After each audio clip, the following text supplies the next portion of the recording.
2 ராஜாக்கள் 19ஆம் அதிகாரம் 34வது வசனம். எல்லாரும் எடுத்துக்கோமா? எல்லாரும் எடுத்துக்குவோம். 2 ராஜாக்கள் 19:34. எல்லாரும் சேர்ந்து வாசிப்போம். எல்லாரும் எடுத்துட்டீங்களா? சரி. என் நிமித்தமும் என் தாசனாகிய தாவீது நிமித்தமும் நான் இந்த நகரத்தை ரட்சிக்கும்படிக்கு இதற்கு ஆதரவாய் இருப்பேன் என்பதை கர்த்தர் உரைக்கிறார் என்று சொல்லி அனுப்பினான். ஆமேன். மறுபடியும் சேர்ந்து வாசிப்போம். என் நிமித்தமும் என் தாசனாகிய தாவீது நிமித்தமும் நான் இந்த நகரத்தை ரட்சிக்கும்படிக்கு இதற்கு ஆதரவாய் இருப்பேன் என்பதை கர்த்தர் உரைக்கிறார் என்று சொல்லி அனுப்பினான். கர்த்தர் ரட்சிக்கும்படி நமக்கு ஆதரவாய் இருப்பார். அல்லேலூயா. பக்கத்தில் கை கொடுத்து சொல்லுங்க, கர்த்தர் நம்மை ரட்சிக்கும்படிக்கு அவர் நமக்கு ஆதரவாய் இருப்பார். என் குடும்பத்துக்கு ஆதரவாய் இருப்பார். என் பிள்ளைகளுக்கு ஆதரவாய் இருப்பார். என்னுடைய எல்லா வேலைகளிலும் ஆதரவாய் இருப்பார். நான் வேலை பார்க்கிற இடத்துல கர்த்தர் எனக்கு ஆதரவாய் இருப்பார். சொந்த பந்தங்கள் மத்தியில கர்த்தர் எனக்கு ஆதரவாய் இருப்பார். அல்லேலூயா. கர்த்தர் நமக்கு ஆதரவாய் இருப்பார். இந்த மாதம் தேவன் நமக்கு கொடுக்கிற வார்த்தை இதுதான். இந்த வார்த்தையின்படியே கர்த்தர் இந்த மாதம் முழுவதும் நம்மை நடத்த போகிறார். ஆமேன். எத்தனை பேருக்கு தேவன் எனக்கு ஆதரவாய் இருக்க வேண்டும் என்கிற விருப்பம் இருக்கிறது? இந்த உலகத்தில் எனக்கு தேவன் ஆதரவா வரணும் பிரதர். அநேக விஷயங்கள்ல எனக்கு ஆதரவாய் கர்த்தர் நிற்க வேண்டியது இருக்கிறது. இருக்குதா? ஆமேன். உறவுகள் மத்தியில் கர்த்தர் எனக்கு எப்படி இருக்கணும்? ஆதரவாக இருக்கணும். அநேக நேரங்களில் மனிதர்கள் நமக்கு ஆதரவாக என்ன செய்யறதில்லை, இருப்பது இல்லை. சில நேரங்களில் கணவனே மனைவிக்கு ஆதரவாய் இருப்பதில்லை, மனைவி கணவனுக்கு ஆதரவாய் இருப்பதில்லை, பிள்ளைகள் ஆதரவாய் இருப்பதில்லை, கூட பிறந்தவங்க ஆதரவாய் இருப்பதில்லை, நண்பர்களும் ஆதரவாய் இருப்பதில்லை. ஆனால் தேவன் சொல்கிறார், என்ன சூழ்நிலையிலும் நான் உனக்கு ஆதரவாய் இருப்பேன். ஆமேன். ஆண்டவர் கொடுக்கிற வார்த்தை எப்படிப்பட்ட வார்த்தை தெரியுமா? முதல்ல ஆரம்பிக்கும் போது இப்படி ஆரம்பிக்கிறாரு, என் நிமித்தமும் என் தாசனாகிய, நான் என் நிமித்தங்கிற வார்த்தை மட்டும் எடுத்துக்கிறேன். தாசனாகிய தாவீது நிமித்தம் போனோம்னா அது சின்ன, அது எக்ஸ்பிளைன் போனோம். அதனால என் நிமித்தம் அப்படின்னா அவர் சொல்றாரு, ஏன்னால, ஏன் நிமித்தம். கர்த்தர் சொல்ற வார்த்தை, என் நிமித்தம் நான் உனக்கு ஆதரவாய், உன் நிமித்தம் அல்ல, உன்னுடைய மற்ற காரியங்கள் நிமித்தம் அல்ல, உன் கிரியைகளின் நிமித்தம் கிடையாது, உன்னுடைய செய்கைகளின் நிமித்தம் கிடையாது, என் நிமித்தம். அப்படின்னா என்ன அர்த்தம்னா, உன் நிமித்தம் உன்னை ஆதரவா வச்சேன்னா, உன் காரியத்தை நிமித்தம் உன்னை பார்த்து, உன் கிரியைகளை பார்த்து, நீ செஞ்ச நன்மைகளை பார்த்து நான் ஆதரவா வரணும்னா என்னால ஆதரவா வர, என் ஜெபத்தினால கர்த்தர் எனக்கு ஆதரவா இருப்பார் பிரதர். எத்தனை பேர் சொல்ல முடியும்? என் கிரியைகள்னால கர்த்தர் எனக்கு ஆதரவா இருப்பார். எத்தனை பேர் சொல்ல முடியும்? இப்ப இன்னைக்கு நான் 1 மணி நேரம் ஜெபம் பண்ணுவேன், நாளைக்கு அப்ப கர்த்தர் இன்னைக்கு ஆதரவா இருப்பார், நாளைக்கு இல்ல. ஆண்டவர் சொல்றாரு, உன் நிமித்தம் உனக்கு நான் ஆதரவா இருக்க போறது இல்ல. ஏன்னா உன்னுடைய கிரியைகள், உன்னுடைய செயல்பாடு என்ன பண்ணிட்டே இருக்குது, மாறிக்கிட்டே இருக்குது. அப்படின்னா நான் உன் நிமித்தம் ஆதரவா வந்தேன்னா ஆதரவா என்னால செயல்பட, அதனால நான் என்ன சொல்றேன், என் நிமித்தம் நான் உனக்கு எப்படி இருப்பேன். அப்ப நீ சில நேரங்களில் விழுந்தாலும், சில நேரங்களில் நீ சோர்ந்து போனாலும், சில நேரங்களில் நீ என்னை விட்டு கொஞ்சம் தள்ளி இருந்தா கூட உன்னை கைவிடுகிறது இல்லை. நான் உனக்கு எப்படி இருப்பேன்? உண்மையா இல்லையா? இந்த வருஷத்துல கொஞ்சம் யோசித்து பாருங்க. ஆண்டவர் அவர் நிமித்தம் எனக்கு ஆதரவாய் இராமல் என் நிமித்தம் எனக்கு ஆதரவாய் இருந்தால் என் நிலைமை என்னவா இருக்கும்? எத்தனை முறை நம்ம ஆண்டவர் விட்டு கொஞ்சம் விலகி இருப்போம், எத்தனை முறை ஜெபிக்க மறந்திருப்போம், எத்தனை முறை சோர்ந்து போயிருந்திருப்போம், எத்தனை முறை விழுந்திருப்போம். ஆனா அத்தனை முறையும் கர்த்தர் எனக்கு ஆதரவாய் இருந்திருக்கிறார். அல்லேலூயா. அவர் சொல்றாரு, நான் ஆதரவா இருக்க நினைக்கிறேன், உன்னை வச்சு நான் ஆதரவா இருந்தேன்னா என்னால ஆதரவா இருக்க முடியாது, அதனால என் நிமித்தம் நான் உனக்கு எப்படி இருக்க போறேன், ஆதரவா இருக்க போறேன். ஏன்னா நான் நேற்றும் இன்றும் நாளை என்றும். அல்லேலூயா. ஆண்டவர் உங்களுக்கு ஆதரவா இருப்பார்.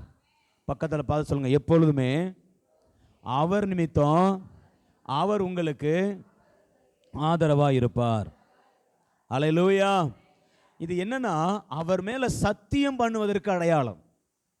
ஆபிரகாமுக்கு ஆண்டவர் எப்படி வாக்கு கொடுத்தாராம்? ஆணையிட்டு. எப்படி ஆணைனா நம்ம ஊர்ல என்ன சொல்லுவோம்? உன் மேல சத்தியமா இல்ல, ஒருத்தர் மேல அதனா உறுதிப்படுத்துறது. இவங்க மேல நான் இவங்களுக்கு எதுவும் ஆயிடக்கூடாது, இவங்களுக்கு எதுவும் நடக்கக்கூடாதுன்னு நினைச்சுதான் என்ன பண்ணுவாங்க? சத்தியமா நான் உனக்கு என்ன செய்வேன்னு சொல்லுவாங்க. ஆண்டவர் சொல்றாரு, உன் மேலாம் சத்தியம் பண்ண மாட்டேன். யார் மேல சத்தியம் பண்ணிக்கிறேன்?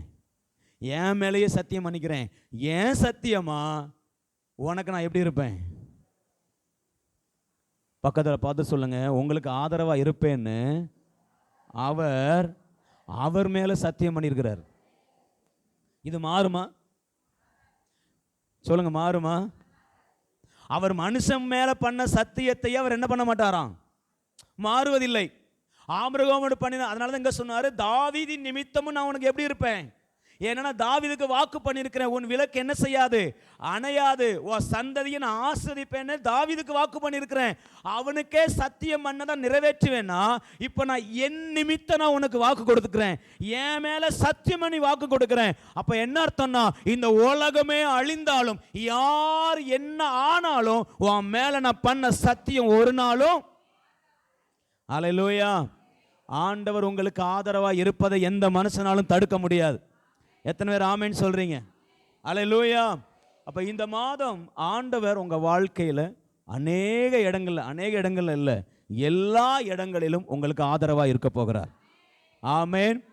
இங்க ஆண்டவர் யாருக்கு ஆதரவா இருந்தார், எந்த சூழ்நிலையில நான் ஆதரவா இருப்பேன்னு சொல்றாரு அப்படிங்கிறத கொஞ்சம் நம்ம பார்த்து ஜெபித்து நம்ம முடிக்க போகிறோம். ஆமென். இங்க யாருக்கு சொல்றார் அப்படின்னா, வாசிங்க பார்க்கலாம். 2 ராஜாக்கள் 18ஆம் அதிகாரம் 19ஆம் அதிகாரம் முதல் வசனத்தை வாசிங்க. 19:1. ராஜாவாகிய எசேக்கியா. போதும். இந்த வார்த்தை யாருக்கு சொல்லப்படுகிற வார்த்தைனா, ராஜாவாகிய எசேக்கியாவுக்கு சொல்லப்படுது. இந்த ராஜா யாரு? ஏன் ஆண்டவர் எசேக்கியாவுக்கு இந்த வார்த்தையை அனுப்புகிறார்? பெரிய நீங்க இந்த சம்பவம் முழுவதும் வாசிக்கணும்னா 18ஆம் அதிகாரம் 19ஆம் அதிகாரம் இந்த 2 அதிகாரத்தை நீங்க என்ன செய்யணும்? வாசிக்கணும். சரியா? 18ஆம் அதிகாரம் 1லிருந்து 19ஆம் அதிகாரம் கடைசி வரைக்கும் நீங்க வாசித்தாதான் இந்த சம்பவம் உங்களுக்கு அழகா புரியும், ரொம்ப நல்லா இருக்கும். சுருக்கமா உங்களுக்கு சொல்றேன்.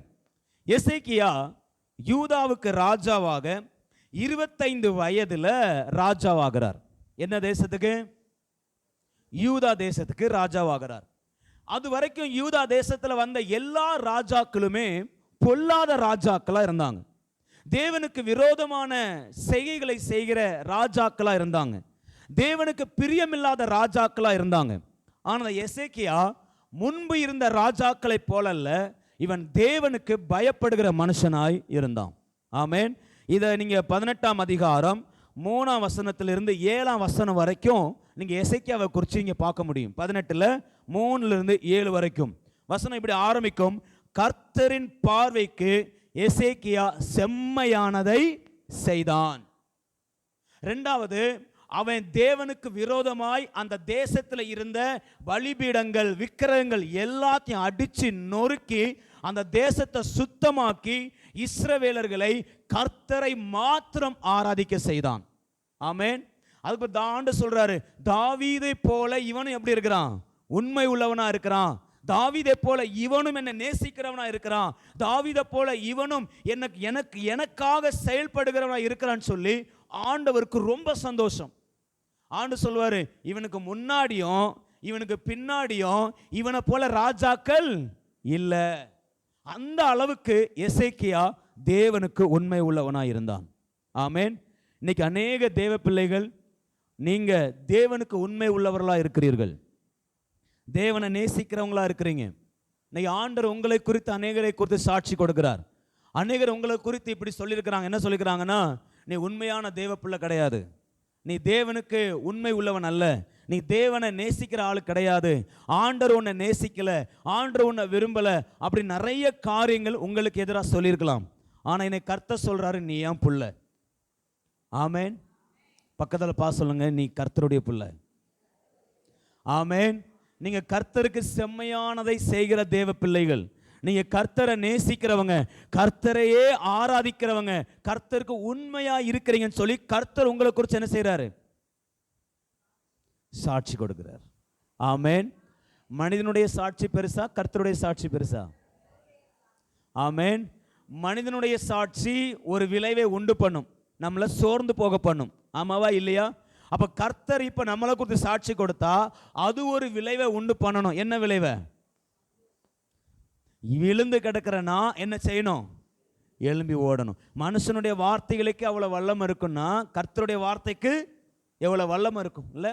அப்ப இங்க ஆண்டவர் எசேக்கியாவினுடைய பரிசுத்தத்தை குறித்து, எசேக்கியாவினுடைய பக்தியை குறித்து பெருமையா பேசுறார். ரொம்ப நல்ல மனுஷன், ரொம்ப நல்ல தேவனை ஆராதிக்கிற ஒரு மனிதன். ஆனா இவன் வாழ்க்கையில ஒரு நாள் ஒரு பிரச்சனை. என்ன பிரச்சனை? அசீரியா ராஜாவாகிய சனகரிப் இவனிடத்தில் இந்த யூதா தேசத்துக்கு ரப்சாக்கே என்கிற ஒரு மனுஷனை அனுப்புறான். யார் அனுப்புறான்? எல்லாரும் சொல்லுங்க, ரப்சாக்கே. இப்போ இந்த அசீரிய ராஜாவுக்கும் இந்த ரப்சாவுக்கும் என்ன ஒரு எண்ணம்னா, இந்த யூதாவையும் இந்த எசேக்கியாவையும் நாம சிறை பிடிக்க வேண்டும். இந்த எசேக்கியாவையும் இந்த யூதா தேசத்தையும் எப்படியாவது நம்ம சிறைப்பிடிச்சு நம்ம தேசத்துக்கு கொண்டு போனோம். இவங்களை நம்ம அடிமைப்படுத்தணும், இவங்களுடைய ஆராதனையை நம்ம ஒழிக்கணும், இவங்களுடைய ஆசீர்வாதத்தை நம்ம அழிக்கணும். எல்லாத்தையும் அழிச்சிட்டு இவங்களை நமக்கு அடிமையா கொண்டு போகணும்னு சொல்லி ரப்சாக்கேவும் சனகரிப்பும் என்ன பண்றாங்கன்னா திட்டம் பண்றாங்க, பிளான் பண்றான். யாருக்கு விரோதமா? எசேக்கியா யாரு? யூதாவின் ராஜா. அவன் கர்த்தரை தேடுகிற ஒரு மனிதன்.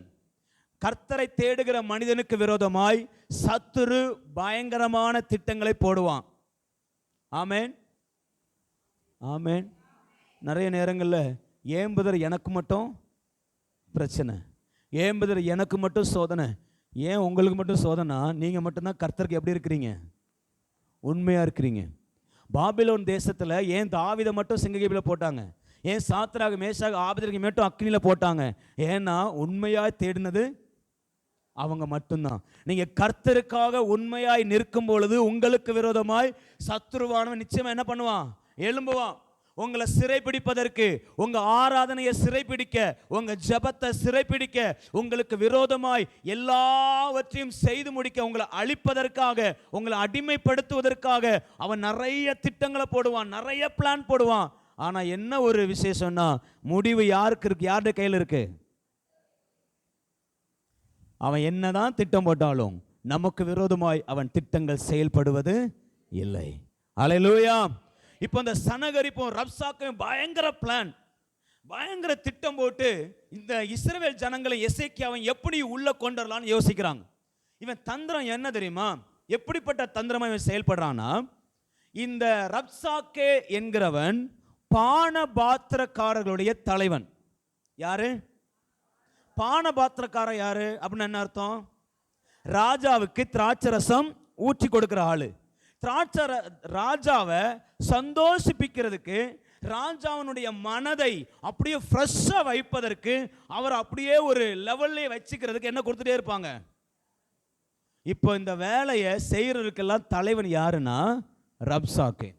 இப்ப இவனுடைய எண்ணம் என்னன்னா, திராட்சரசத்தை கொடுத்து கொடுத்து கொடுத்து எப்படி ஒரு ராஜாவை அந்த சந்தோஷ நிலையிலேயே வச்சிருக்கிறானோ, அதே போல திராட்சை ரசமான வார்த்தைகளை சொல்லி சொல்லி சொல்லி திராட்சை ரசமான காரியத்தை ஊத்தி ஊத்தி ஊத்தி எசேக்கியாவையும் இஸ்ரவேலரையும் அப்படியே தன் கைக்கு கொண்டு வருவதற்கு அவன் நினைக்கிறான். நான் சொல்றது விளங்குதா? எப்படி திராட்சரசத்தை கொஞ்சம் கொஞ்சமா ஊற்றி, நிறையெல்லாம் ஊற்ற மாட்டாங்க. எப்படி தான் ஊற்றுவாங்க? கிளாஸில் ஒரு சிப்பு, அவ்வளோதான். அந்த ஒரு சிப்பு அளவுக்கு தான் அதில் ஊற்றுவாங்க. அப்படி கொடுத்து கொடுத்து கொடுத்து ராஜா எப்படி இருப்பார்னா களிப்பாக இருப்பார், ரொம்ப களிப்பாக மாற்றுவாங்க.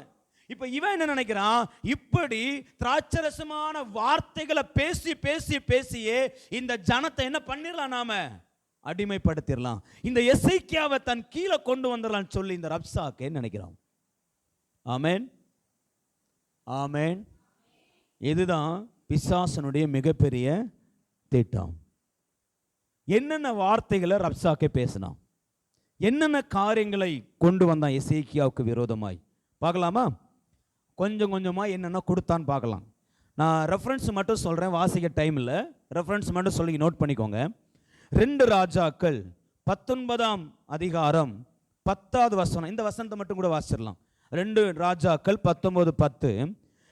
நீங்கள் யூதாவின் ராஜாவாகிய எசேக்கியாவுக்கு சொல்ல வேண்டியது என்னவென்றால், எருசலேம் அசீரியா ராஜாவின் கையில் ஒப்பு கொடுக்கப்படுவதில்லை என்று நீ நம்பி இருக்கிற உன் தேவன் உன்னை எத்த ஒட்டாதே. ரப்சாக்கே வந்துட்டு அவன் பயன்படுத்துகிற ஒரு வார்த்தை என்னன்னா, எப்பா அசீரியா ராஜாவின் கைக்கு உன் தேவன் உன்னை தப்புவிப்பாருன்னு சொல்லிட்டு இருக்கல, அந்த தேவனே உன்னை எத்த போறாருன்றான். அந்த தேவனே உன்னை உதைக்க போறாரு. ஹலோ, ஆண்டவர் உன்னை உதைப்பார். யார் சொல்றா? சொல்லுங்க. நீ நம்பி இருக்கிற உன் தேவன், பலிபீடத்தை எல்லாம் எடுத்துட்டு கர்த்தருக்கு பலிபீடத்தை கட்டி ஆராதிக்கிறல்ல, அந்த தேவன், எந்த தேவனை நீ நம்பி இருக்கிறியோ அந்த தேவன், எந்த தெய்வத்தை நீ ஆசரிப்பு கூட தேவனுடைய ஆலயத்தில் ஆராதிக்கிறியோ அந்த தேவன் உன்னை என்ன பண்ண போறாரு? எந்த தேவனுக்காக உன்னை அர்ப்பணிச்சிருக்கிறியோ, எந்த தேவனுக்காக பக்தி வைராக்கியமா வாழ்ந்து கொண்டிருக்கிறியோ அந்த தேவன் உன்னை உதைக்க போறாருன்றான். எத்தனை பேர் நம்புறீங்க ஆண்டவர் என்னை உதைப்பார்? ரப்சாக்கினுடைய பெரிய தந்திரம். இன்னைக்கு பிசாசுடைய மிகப்பெரிய தந்திரமே கர்த்தர் என்ன பண்ண போறாரு? உதைக்க போறாரு. ஆமென்.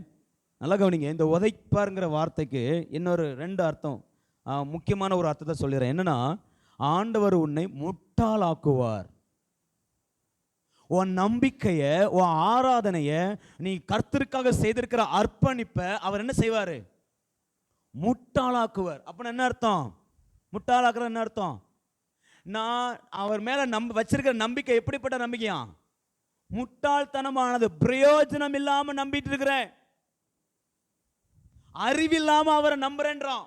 அறிவில்லாம நீ கர்த்தரன் ஆராய்ச்சிட்டு இருக்கிற, நீ ஆராதிக்கிறது எல்லாம் எப்படிப்பட்டதா மாறப்போகுது? அறிவில்லாததா மாறப்போகுது. யாருடைய தந்திரம் சொல்லுங்க?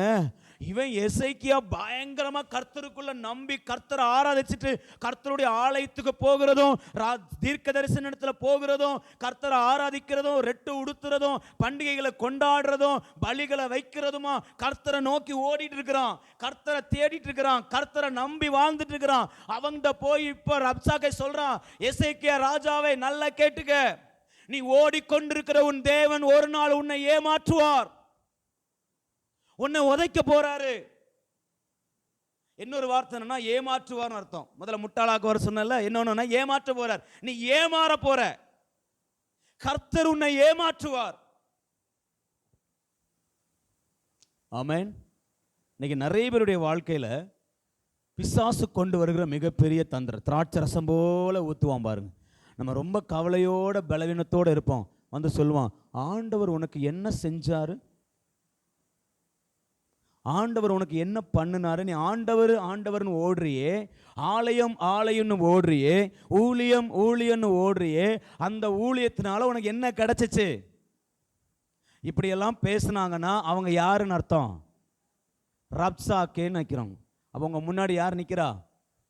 இப்போ உங்க வாழ்க்கையில் ரப்சாக்கே நிற்கிறாங்களா? நிற்கிறவங்களாம் சத்தமா ஆமேன்னு சொல்லுங்க. சவுண்டு பலமா வருது பாருங்க. சரி, இது ஒன்று. அவன் என்ன சொல்றான்? உன் நம்பிக்கையெல்லாம் எப்படி ஆக போகுது? முட்டாளா மாற போகுது. உன் நம்பிக்கையெல்லாம் என்ன ஆக போகுது? ஏமாற போகுதுன்னு ஏமாற்ற போறான்னு சொல்றான் ஆண்டவரை. அடுத்தது பாருங்க, 2 ராஜாக்கள் 18ஆம் அதிகாரத்தில் 31ஆம் வசனம். வாசிக்க வேண்டாம். 2 ராஜாக்கள் 18:31 இந்த வசனம் முழுவதுமே உபாகமத்துல இஸ்ரவேல் ஜனங்களுக்கு கர்த்தர் கொடுத்த வாக்குத்தத்தம். இப்ப ரப்சாக்கே என்ன சொல்றான்னா, டேய் நல்லா கேட்டுக்க, நீ இஸ்ரவேல் தேசத்துல உட்கார்ந்துட்டு எனக்கு திராட்சை ரசம் இருக்கு, எனக்கு அந்த ஆசீர்வாதம் இருக்குன்னு சொல்லிட்டு இருக்கிற, இது கர்த்தர் கொடுத்த வாக்குத்தத்தம் இல்ல. இதை விட பாலுந்தேன் ஓடுற தேசம் என் பட்டணத்துல இருக்கு, திராட்சை தோட்டம் என் பட்டணத்துல இருக்கு, கனி நிறைஞ்ச இடம் என் பட்டணத்துல இருக்கு. நீ எனக்கு அடிமையானா நான் உன்னை அந்த வாக்குத்தத்த தேசத்துக்கு என்ன செய்றேன், கொண்டு போறேன். தேவன் கொடுத்த வாக்கு தத்தத்தை, தேவன் கொடுத்த ஆசீர்வாதத்தை அவன் அப்படியே திருப்பி போடுறான். ஆமென். நிறைய நேரங்களில் ஒரு நல்ல வேலைக்கு போய்கிட்டே இருப்போம், நல்ல ஸ்மூத்தாக போவோம், பிரச்சனைகளும் இருக்க தான் செய்யும் இல்லையா. போயிட்டே இருக்கோம், வருவாங்க, என்னம்மா உனக்கு இவ்வளோ பிரச்சனை இருக்கா, அப்புறம் வேலையை விட்டுரு, இதை விட வேலை உனக்கு வெளியே நினைச்சிருக்கு காத்துக்கிட்டு இருக்கு, இவ்வளோ ஏன் கஷ்டப்படுற, ஏன் இவ்வளோ நீ சோர்ந்து போற, இது கர்த்தருக்கு ஒரு ஆண்டவர்கிட்ட ஜெபம் பண்ணி ஆண்டவர் வழியை திறந்து ஆண்டவர் வாசலை கொடுத்து போற வேலையா இருக்கும். ஆனா வந்து என்ன சொல்லுவாங்க, இது கர்த்தர் கொடுத்தது மாதிரி தெரியல, அதனால என்ன பண்ணிரு, வெளியே வந்து வேற வேலைக்கு போய் இருக்கிறதையும் இழந்துட்டு சும்மா இரு. இதுதான் பிசாசுன்னு தந்துடும். இன்னைக்கு தேவன் உங்களுக்கு கொடுத்த வாக்கு தத்தத்திலிருந்து அவன் எடுக்க நினைக்கிறான். அழகா சொல்றான் பாருங்க, அவன் வேற ஒண்ணுமே சொல்லல, கர்த்தனுக்கு வாக்குத்தத்தம் கொடுக்கலன்னு சொல்லல, வாக்குத்தத்தம் அழிக்கலன்னு சொல்லல. இங்க பாருடா, இதை விட பாலுந்தேன்னு ஓடுற தேசம் எங்க இருக்கு, என் அசிரியாவில் இருக்கு, என் பக்கம் வந்தீன்னா, என் பக்கம் இணங்கிட்டீன்னா, என் கூட ராசி ஆயிட்டீன்னா, அப்படிதாங்கிற வார்த்தை இருக்குன்னு நினைக்கிறேன். பாருங்க 18:31 நீங்கள் என்னோட ராசியாகி, எப்படி ராசியாகின என்ன, என் கூட சேர்ந்துரு, ஜாலி என் கூட சேர்ந்துரு, எந்த பிரச்சனையும் இல்லை, நான் உன்னை எங்க கொண்டு போய் சேர்க்கிறேன். அவன் இருக்கிறதே பாலும் தேன் ஓடுகிற தேசத்துல தான். இது பிசாசனுடைய மிகப்பெரிய தந்திரம். இப்ப கேட்கும் போது எப்படி இருக்கும் அவங்களுக்கு, அப்போ ஒருவேளை நான் கர்த்தருடைய வாக்கு தத்தத்துல இல்லையோ, தேவன் எனக்கு இந்த ஆசீர்வாதத்தை கொடுக்கல, நீ நிறைய பேருக்குள்ள பிசாசு இந்த காரியங்களை மனதில் கொண்டு வரான். நான் உண்மையாகவே போற பாதை சரிதானா, நான் உண்மையாகவே கர்த்தரை ஆராதிக்கிறது சரிதானா, நான் உண்மையாகவே அர்ப்பணிச்ச காரியம் சரிதானா, நான் உண்மையாகவே தேவனுக்காக ஓடுவது சரிதானா, நிறைய நேரத்தில் கேள்வியில பிசாசு கொடுத்துட்டு இருக்கிறான். கர்த்தர் உன்னோடு பேசி நீ அதை ஆரம்பித்து ஓடி கொண்டிருப்பாயானால் எந்த சந்தேகமும் வேணாம், தைரியமா ஓடுங்க, ஏன்னா கர்த்தர் உங்களோடு கூட இருக்கிறார். ஹல்லேலூயா. உங்க வாக்கு தத்தங்களுக்கு விரோதமாய் ரப்சாக்கே திராட்சரசத்தை போல ஊத்திட்டு இருப்பான். அதை வாங்கி குடிச்சிட்டு அதுல மயங்கி விழுந்துராதீங்க, அது உண்மை அல்ல. பொய்களை பிசாசானவன் வாக்கு தத்தமா உரைத்து கொண்டே இருப்பான், நம்பாதீங்க. ஆமென். இதான் எசேக்கியாவுக்கு விரோதமாய் வந்த இரண்டாவது காரியம். மூணாவது காரியம் 2 ராஜாக்கள் 18:22 எசேக்கியா செய்த பலிபீடத்தின் காரியத்தை கேலி பண்றான். அவன் ஆராதனையை கேலி பண்றான். அங்க இருக்கிற எல்லா பலிபீடத்தையும் உடைச்சிட்டு ஒரே ஒரு பலிபீடத்தை கட்டி கர்த்தரை ஆராதிங்கன்னு சொல்லி எசேக்கியா வச்சிருக்கிறான். இவன் வந்து என்ன சொல்றான், ரப்சாக்கே எல்லா பலிபீடத்தையும் அடிச்சு உடைச்சிட்டு ஒரே ஒரு பலிபீடத்தை மட்டும் வச்சு ஆராதிச்சா கர்த்தர் கேட்டுருவாரோ, ஒரே ஒரு பலிபீடத்தை மட்டும் வச்சு ஆராதிக்கிறேன்னு சொல்லி எசேக்கியா செய்த அந்த ஆராதனையை, எசேக்கியாவினுடைய வைராக்கியத்தை அவன் கேலி பண்றான். எசேக்கியா செய்தது சரியா தப்பா, பலிபீடத்தை உடைச்சது சரியா தப்பா, சத்தமா சொல்லுங்க. சரி. அதை கர்த்தர் எப்படி பார்க்கிறாரு, செம்மையானதா பார்க்கிறாரு. ஆனா பிசாசு எப்படி பார்க்கிறான், கேலியும் கிண்டலுமா பார்க்கிறான். நிறைய நேரங்களில் உங்க அர்ப்பணிப்பு, உங்க ஊழியம், கர்த்தருக்காக செய்கிற காரியங்கள், உங்க ரட்சிப்பு பிசாசின் பார்வைக்கு கேலியா தெரியும்.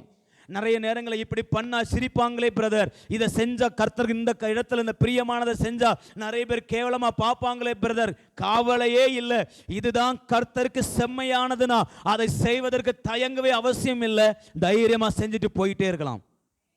ஆமென். இப்ப இவன் கர்த்தருக்காக அவன் செய்த வைராக்கியத்தை ரப்சாக்கே என்ன பண்றான், கேலி செய்றான். என்ன பண்ணா, ஆண்டவர் உன்னை முட்டாளாக்குவாரு, ஆண்டவர் உன்னை ஏமாத்துவாருனா. ரெண்டாவது என்ன சொன்னா, நீ இருக்கிற இடம் வாக்குத்தத்தம் கிடையாது, இதை விட ஆசீர்வாதமான தேசம் ஒன்று இருக்கு வான்னு கூப்பிடுறான். மூணாவது என்ன பண்றான், அவன் செய்த ஆராதனையை கேலி பண்றான். நாலாவது 2 ராஜாக்கள் 18:22 அவன் சொல்றான், உன் தேவனே உன்னை அழிக்கிறதுக்கு என்ன அனுப்பியிருக்கிறார், உன் தேவனே உன்னை சிறைப்பிடிக்கிறதுக்கு என்ன பண்ணியிருக்கிறாரு, அனுப்பிச்சிருக்கிறார். ரப்சாக்கை சொல்லுகிற காரியம். அப்ப என்ன தோணும், ஒருவேளை ஆண்டவர் தான் அனுப்பிச்சிருப்பாரோ? நிறைய நேரங்களில் ஆண்டவர் உன்னை தண்டிப்பதற்காக வியாதியை கொடுக்கிறார். ஆமா, ஒருவேளை கர்த்தர் என்னை தண்டிப்பதற்காக வியாதியை கொடுக்கிறாரோ? ஹலோ, தண்டிப்பதற்காக வியாதியை கொடுப்பாரா? சொல்லுங்க. தண்டிப்பதற்காக உங்களை சபிப்பாரா? தண்டிப்பதற்காக ஆக்சிடென்ட் கொடுப்பாரா? நீங்க உங்க பிள்ளையை தள்ளி விடுவீங்களா? இவன் கீழ்ப்படியவே மாட்டான். அதனால ஆண்டவர்கிட்ட போய், ஆண்டவரே இயேசுவின் நாமத்தில் அவனுக்கு தலைவலி வருவதாக. எத்தனை பெற்றோர் ஜெபம் பண்ணிருக்கீங்க? அவன் தப்பு பண்ணாலே கூட அவனுக்கு தலைவலின்னு சொன்னா நம்மளால என்ன பண்ண முடிய மாட்டேங்குது, நமக்கு தலைவலி வந்துடுது. அவர் என்ன தப்பு பண்ணாலும் என் பிள்ளை சாக கூடாதுன்னு தான் நாம நினைப்போம். ஆமாவா இல்லையா? சொல்லுங்க. அவனை பைக் நிறைய பேர் சொல்ல பார்த்துறான், அவனுக்கு ஆண்டவர் அவனை ரோட்டில் போகும்போது அவனுக்கு ஆக்சிடென்ட் ஆக்கி அவனை மனம் திரும்ப செய்வார் பிரதர். அப்படி வேணாங்க, அப்படி வேணாம். அவனை சொல்றார், பொல்லாத தகப்பன்மாராகிய நீங்களே உங்க பிள்ளைக்கு, அவன் பாம்பை கேட்டா நீ பாம்பையா கொடுப்ப? மீனை கொடுக்கறல்ல. கல்லு கேட்டா அப்பத்தை கொடுக்கறல்ல. நீயே இப்படி செஞ்சா என் பிள்ளைக்கு நான் எவ்வளவு செய்வேன்? அதனால இப்ப ரப்சாக் என்ன சொல்றானா, உன் தேவன் உன்னை அழிப்பதற்கு நான் அனுப்பிச்சிருக்கிறார். உன்னை அழிப்பதற்காக வியாதியை, கொல்ல வியாதியை கொடுப்பார். உன்னை அழிப்பதற்காக இதை பண்ணுவார். ஆண்டவர் யாரையும் அழிப்பதற்கு வியாதி அனுப்புவது இல்லை. ஆமென். இது பிசாசுர மிகப்பெரிய தந்திரம். இப்ப இதெல்லாம் சொல்லி இவன் இப்ப என்ன பண்ணணும், எசேக்கியாவையும் ஜனங்களையும் சிறைபிடிக்கணும், அடிமையாக்கணும், தன் தேசத்துக்கு இழுத்துட்டு போகணும், இவனுடைய ஆராதனை எல்லாத்தையும் அழிக்கணும். இதுதான் ரப்சாக்கினுடைய மிகப்பெரிய தந்திரம். அடுத்தது பாத்தீங்கன்னா ஒரு 2 ராஜாக்கள் 18:29 ஜனங்களை பார்த்து சொல்றான், எசேக்கியாவுக்கு விரோதமா பேசுறான். இங்க பாருங்க ஜனங்களே, எசேக்கியா உங்கள்கிட்ட கர்த்தர் உங்களை விடுவிப்பாரு, கர்த்தர் உங்களை காப்பாரு, கர்த்தர் என் கை கொண்ட தப்பைப்பாருன்னு சொல்றான். நான் சொல்றேன், இந்த எசேக்கியா சொல்றதெல்லாம் பொய். அதனால எசேக்கியா வார்த்தைக்கு என்ன செய்யாதீங்க. தன் சொந்த தேசத்துல இப்ப என் வீட்டுக்குள்ள ஒருத்தர் வர்றார், என் வீட்டுக்குள்ள வந்துட்டு என் பிள்ளைகளை பார்த்துட்டு, இங்க பாருங்க பிள்ளைகளே, உங்க அப்பா பேச்சை கேட்காதீங்க, உங்க அப்பா பேச்சு சொல்லி பேச்சு கேட்டீங்கன்னா நாசமா போவீங்க, என் பேச்சை கேளுங்கன்னு சொன்னா உங்களுக்கு எப்படி இருக்கும்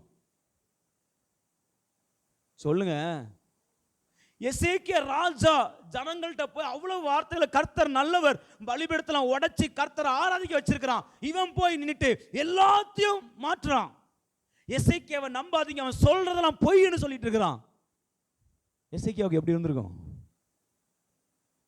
கொஞ்சம் கொஞ்சமா எதை ஊத்தி கொடுக்குறாரு ஐயா? திராட்சரசம். சரி, அடுத்தது பாருங்க. பாத்தீங்கன்னா வேகமா போறேன். 2 ராஜாக்கள் 18:33-34 அவன் சொல்றான், இங்க பாரு, நான் எத்தனையோ ராஜாக்களை அடிச்சிட்டேன், எத்தனையோ தேசங்களை அடிச்சிட்டேன். அங்க இருக்கிற ராஜாக்களும் சரி, தேவர்களும் சரி, என் கைக்கு அவங்க தேசத்தை என்ன செய்ய முடியல, தப்புவிக்க முடியல. அதனால சொல்றேன் கேட்டுக்க, உன் ஆண்டவராலையும் என் கைக்கு ஒன்று என்ன பண்ண முடியாது, தப்புவிக்க முடியாது. உன் தெய்வத்தை விட என் தெய்வம் தான் பெருசு.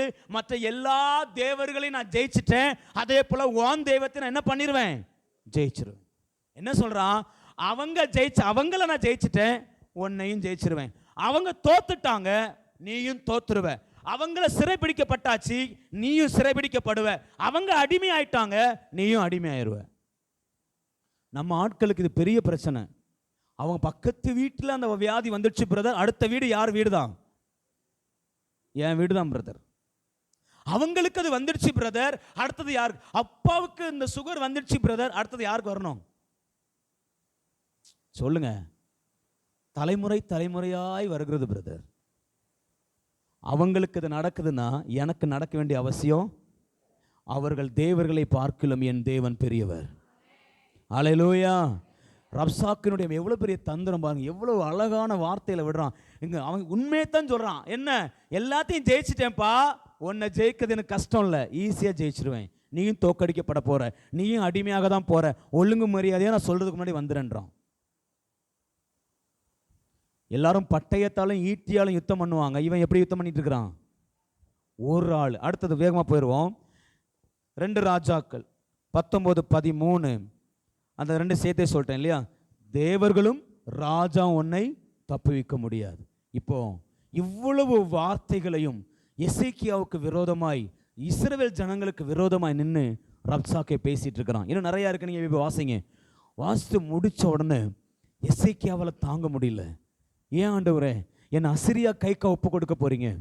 என் அசிரியா கைக்கா நான் அழிக்க போறான். அவன் இவ்வளவு வார்த்தைகளை பேசிட்டு இருக்கிறான். ஆண்டவரே, இப்ப எனக்கு யார் ஆதரவா வருவா? சுற்றி இருக்கிற எல்லா தேசமும் கைவிட்டுடுச்சு. சுற்றி இருக்கிற எந்த தேசத்தால் இப்ப எனக்கு உதவி செய்ய முடியாது. ரப்சாக்கை இவ்வளவு அழகா என் ஜனங்களை பயமுறுத்துறான், எங்களை பயமுறுத்துறான். இஸ்ரவேல் தேசத்தை சிறைப்பிடிச்சுட்டு போவே நிற்கிறான். நான் உமக்கு உண்மையா வாழ்ந்திருக்கிறேன், நான் உமக்கு பிரியமுள்ள பிள்ளையா வாழ்ந்திருக்கிறேன், நான் உண்மை ஆராதிக்கிற பிள்ளை, எங்களை மறந்துடாதீங்க, எங்களை கைவிட்டு இருக்காதுன்னு சொல்லிட்டு இப்ப எசேக்கியா மனுஷனை தேடி போல நேரா எங்க போனான் தெரியுமா? ஆலயத்துக்குள்ள போகிறான். கர்த்தருடைய ஆலயத்துக்குள்ள போய் கண்ணீர் விட்டு அழுகிறான். தன் வஸ்திரங்களை கிழித்து தன்னை தாழ்த்தி தேவ சமூகத்தில் உட்கார்ந்து இருக்கிறான். உட்கார்ந்துட்டு ஏசாயாட்ட ஆள் அனுப்புறான். ஏசாயா தீர்க்கதரிசி, இப்படி ஒரு பிரச்சனை, எனக்கு உதவி தேவை. அப்பதான் ஏசாயா சொல்றாரு, டேய் ரப்சாக்கை சொல்றதெல்லாம் நீ காது கொடுத்து கேட்காத, நான் உனக்கு ஆதரவாய் இருக்கிறேன். அல்லேலூயா. அவன் சொல்றான், ஆண்டவர் உனக்கு ஆதரவா இல்ல, ஆண்டவர் உன்னை எத்துகிறார், ஆண்டவர் உன்னை ஏமாற்றுவார், ஆண்டவர் உன்னை முட்டாளாக்குவார், ஆண்டவர் தான் உன்னை அழிக்கிறதுக்கு என்ன அனுப்பிச்சிருக்கிறாரு, ஆண்டவரால உன்னை காப்பாற்ற முடியாதுன்னு சொல்லி ஆண்டவர் மேல உள்ள விசுவாசத்தை எடுத்து போட நினைக்கிறான். ஆனா கர்த்தர் சொல்றார் எசேக்கியாட்ட, எசேக்கியா, யார் என்ன சொன்னாலும் பயப்படாத, நான் உனக்கு ஆதரவாய். ஆமென், ஆமென். இந்த காலை வேளையில் கர்த்தருடைய வார்த்தை உங்களுக்கு அதுதான். இத்தனை பேர் உங்களுக்கு விரோதமாக எழும்பி நின்னாலும் பயப்படாதீங்க, கர்த்தர் உங்களுக்கு ஆதரவாக இருக்கிறார். அல்லேலூயா. ரப்சாக்கினுடைய வார்த்தைகளுக்கு மாத்திரம் என்ன பண்ணாதீங்க, செய்ய கொடுக்காதீங்க. ஏசாயா செய்தது 2. இந்த மாதம் நீங்கள் நிறைய கேள்விப்படுவீங்க. உங்களுக்கு விரோதமாய் நிறைய ரப்சாக் என்ன பண்ணுவாங்க சொல்லுங்க? எழும்புவார்கள். உங்கள் வேலையில் எழும்புவாங்க, உங்கள் வாழ்க்கையில் எழும்புவாங்க, உங்களை குறித்து நெகட்டிவாக பேசுவாங்க. கர்த்தர் உனக்கு உதவி செய்ய மாட்டாருன்னு சொல்லுவான், கர்த்தர் உன்னை பாதுகாக்க மாட்டாருன்னு சொல்லுவான், இது கர்த்தரால் முடியாதுன்னு சொல்லுவான். எதையும் நம்பாதீங்க, தைரியமாக சொல்லுங்க, கர்த்தர் எனக்கு ஆதரவாக இருப்பார். அல்லேலூயா. அவர் எனக்கு ஆதரவாய் இருப்பார்னு சொல்லி அவர் மேல சத்தியம் பண்ணி இருக்கிறாரு. அவர் சத்தியத்தில் ஒரு நாளும் விலகாதவர், அவர் சத்தியத்தில் ஒரு நாளும் மாறாதவர். அவர் நிச்சயமா எனக்கு என்ன பண்ணுவார்? ஆதரவாய். மனம் மாறுவதற்கு அவர் யார் கிடையாது, மனுஷன் அல்ல. அல்லேலூயா, அல்லேலூயா. இல்ல எழுமி நிற்கலாம், எல்லாரும் எழுமி நின்று, எழுமி நின்று. நிறைய காரியங்கள் உண்டு, ஆனால் இதை மாத்திரம் உங்களுக்கு சொல்லிடுறேன். நீங்கள் வீட்டில் போய் கர்த்தர் இன்னும் நிறைய வாக்கு தத்தங்களை எசேக்கியாவுக்கு கொடுப்பாரு. அதை நீங்கள் அந்த பகுதியில் நல்லா வாசித்து நீங்கள் ஆண்டவருக்கு நன்றி சொல்லுங்க. ஆண்டவர் சொல்லுவார், உன்னை பரியாசம் செய்தவர்களை உன்னை கொண்டே நான் பரியாசம் செய்ய போகிறேன். ஆண்டவர் உனக்கு எப்படி ஆதரவாக இருக்க போறார் தெரியுமா? உன்னை பரியாசம் பண்ணினவர்கள், உன்னை வெறுத்தவர்களை உன்னை கொண்டே அவங்களை என்ன பண்ண போறேன்? பரியாசம் செய்ய வைக்க போறேன். அடுத்து சொல்றாரு, உன்னை சத்துருக்களின் மேன்மையெல்லாம், உனக்கு எதிராக எழும்பின எல்லா சத்துருக்களின் மேன்மையெல்லாம் நான் இல்லாமல் ஆக்க போறேன். அவன் சொல்றான்ல, கர்த்தரனை அனுப்பினார்னு சொல்றான்ல, அதே கர்த்தர் தான் அவனை அழிக்க போறாருன்னு போய் சொல்லு. அதே கர்த்தர் தான் அவனை நிர்மூலமாக்க போறாருன்னு சொல்லி கர்த்தர் அனுப்பினார். அல்லேலூயா. உங்களுக்கு விரோதமாய் எந்த மனிதனும் எழும்ப முடியாது. எனக்கு எதிராய் மந்திரவாதம் இல்லை, எனக்கு எதிராய் குறி சொல்லுதல் இல்லை, எனக்கு எதிராய் எந்த வார்த்தையும் செயல்பட முடியாது. ஏன்னா கர்த்தர் எனக்கு ஆதரவாய் இருக்கிறார், கர்த்தர் எனக்கு ஆதரவாய் இருக்கிறார். ஓ ராபா ஷாக்கா ராதா லாமா, கரங்களை உயர்த்தி சொல்லுங்க, எனக்கு ஆதரவாய் இருக்கிறவர் நீங்க ஆண்டவரே.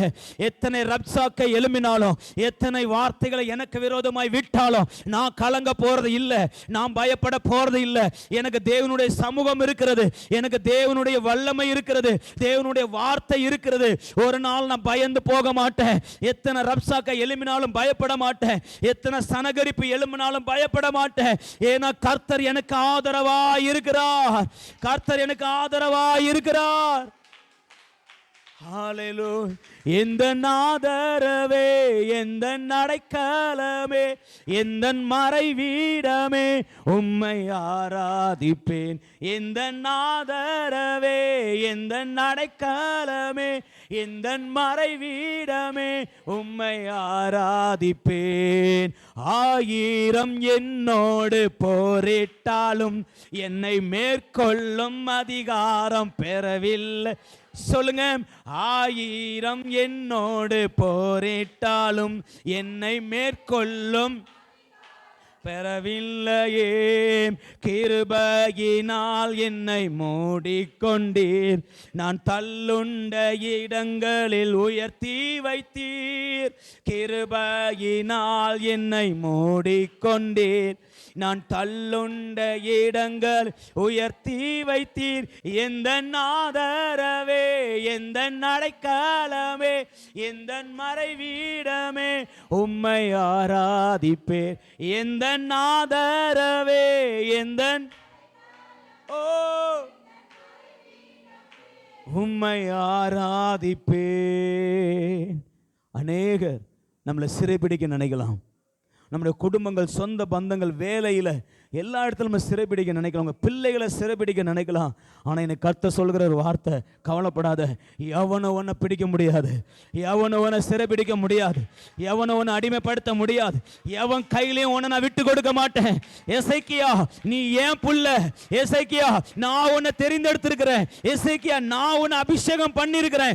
உன்னை தொடுகிறவன் என் கண்மணியை தொடுகிறான். உன்னை தொடுகிறவன், உன் பிள்ளையை தொடுகிறவன், உன் குடும்பத்தை தொடுகிறவன் என்ன தொடுவதற்கு சமம். ஹalleluya.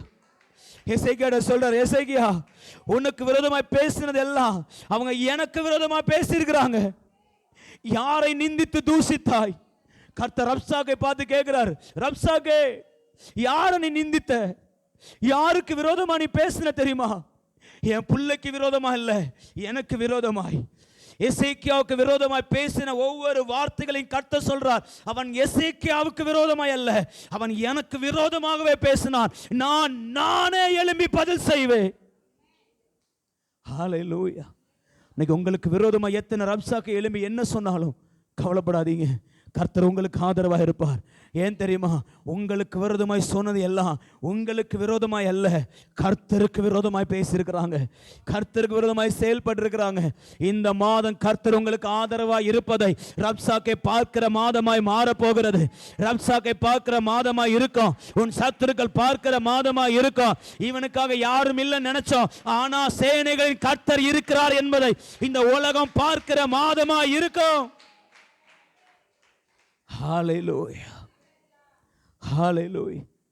கர்த்தர் ஆதரவை காண்பிப்பதற்கு ஒன்னே ஒன்று சிம்பிளா ஒரு சாம்பிளை காமிச்சார். என்ன தெரியுமா? ஒரு தூதனை அனுப்பினார். 1,80,000 பேர் விடியற்கால செத்து போனமா கிடக்கிறான். ரப்சாக்காவில் அதை யோசிச்சு கூட பார்க்க முடியல. இவ்வளவா ஒரு நைட்ல ஒரு தூதனை கர்த்தர் அனுப்பினதுக்கு 1,80,000 பேர் காலி. ஆண்டவர் ரப்சாக்கு அவர் சொல்லி அனுப்பினது ஒன்னே ஒண்ணுதான், எங்க பார், என் பிள்ளைக்கு நான் ஆதரவா இருக்க போறேன். எவனாவது வாயை திறந்து என்ன ஒரே நேரத்தில் எத்தனை பேரையும் கொல்வதற்கு வல்லமை இருக்கிறது. என் பிள்ளைக்கு விரோதமாய் எவனும் எழும்ப முடியாது என்பதை கர்த்தர் நிரூபித்து நிரூபித்து நிரூபித்து காண்பித்தார்.